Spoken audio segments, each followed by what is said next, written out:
Assalamualaikum warahmatullahi wabarakatuh.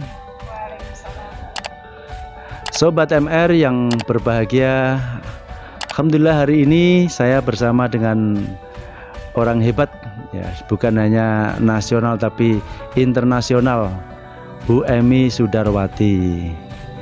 Dalam bincang inspiratif sambil santai ini kita akan membicarakan sebuah tema, yaitu menulis. Beliau menulis sampai dari menulis itu kita bisa melihat beliau sampai berpengalaman di negeri kincir. Nah, ini adalah pengalaman beliau dan ini adalah buku-buku beliau. Tapi sebelum kita sampai di sana, kita akan sapa dulu Bu Emy. Gimana kabarnya Bu Emy? Alhamdulillah baik Pak Ramadan. Gimana panjenengan, sehat? Alhamdulillah sehat luar biasa hari ini.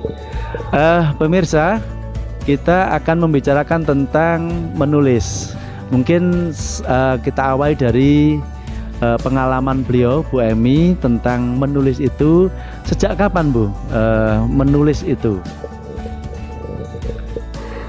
Sebenarnya sejak kecil saya itu sudah suka menulis, Pak. Tetapi tidak dieksplor gitu. Cukup. Jadi beliau memang sejak kecil, Sobat MR, belum menulisnya itu. Namun sebetulnya kalau kita saksikan di perpustakaan pribadi beliau, ternyata koleksi tulisannya beliau yang ada nama beliau itu sampai ada angka 518 Bu ya. Luar biasa, 518 itu bukan angka yang kecil. Jadi di koleksi pribadinya, termasuk yang paling saya sering lihat itu adalah Kinanti ya, Kinanti yang ada gambar beliau. Dan Bu Emy bisa bercerita tentang tulisan-tulisan di buku ini. Bu Emy, monggo silakan. Baik, terima kasih Pak Ramadan. Biasa saya panggil Pak Pasha, Pak ya. Ya, ya, karena Ramadan itu kan lahirnya di bulan Ramadan, Pak ya. Ya. Poso, jadi Pasha. Baik, jadi untuk menulis ini saya mulai ya, tadi pertanyaan mulainya ya Pak ya. Jadi saya mulai sebenarnya sejak kecil, tetapi tidak pernah dibukukan. Jadi tidak pernah dibukukan karena apa? Karena memang tidak tahu bagaimana caranya. Terus kemudian pada saat kuliah sekitar tahun 95 itu saya punya dosen yang namanya Profesor Suripan Sadi Utomo, mungkin Bapak juga kenal beliau. Jadi beliau adalah dosen bahasa Belanda, Pak. Jadi di jurusan bahasa Jawa itu ada mata kuliah bahasa Belanda. Nah, ini beliau memotivasi kami, ya, terutama saya, bahwa ada sekitar 30 ribuan naskah Jawa itu tersimpan di museum di Leiden, Belanda sana. Nah, tahun 90-an itu akhirnya muncul dalam imajinasi saya, apakah saya bisa ke sana. Nah, seperti itu. Jadi keinginan untuk ke Belanda ini sebenarnya sudah muncul sejak kuliah itu. Tetapi saya kan hanya anak seorang petani dan yatim juga. Jadi kayaknya sepertinya ini nggak mungkin begitu Pak ya. Gitu. Akhirnya pada tahun 93 ini saya mulai sering mengumpulkan karya siswa, naskah-naskah karya siswa.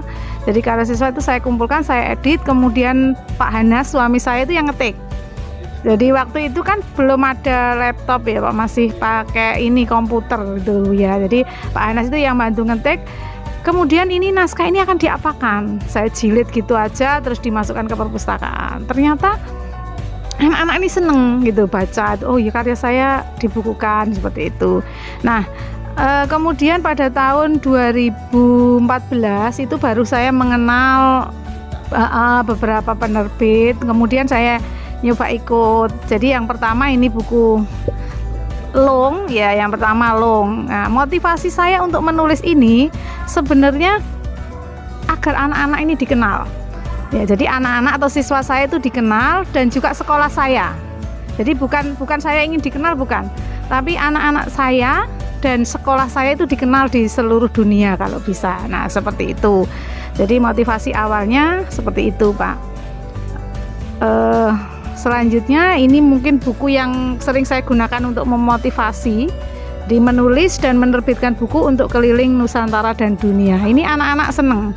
Jadi untuk anak-anak ya, jadi ini loh, karena menulis saya bisa ke Belanda, bisa ke Belgia, bisa ke Volendam, bisa ke Mekah, bisa ke Madinah dan sebagainya. Nah, seperti itu memotivasi anak-anak. Juga ke Nusantara, jadi bisa ke Bali gratis. Yang awalnya dulu waktu kecil tuh saya ke Jakarta saja itu, masa sih saya seumur hidup saya nggak pernah ke Jakarta, saya bilang gitu. Kapan ya saya bisa naik pesawat? Itu impian yang luar biasa waktu saya kecil. Ternyata sekarang mungkin sudah berapa kali ya? Sudah puluhan kali lah naik pesawat, dan semua itu gratis, Pak. Nah, itu dari menulis gitu. Luar biasa, Sobat MR, dari menulis bisa sampai ke keliling dunia dan gratis, dan itu dulu menjadi impian, belum sampai kemudian menjadi kenyataan, tetapi jadi kenyataan setelah menulis. Itu motivasi yang luar biasa dari Bu Emi, bahwa ternyata menulis itu luar biasa, bisa sesuatu yang tidak pernah dibayangkan pada awalnya menjadi sesuatu yang jadi kenyataan.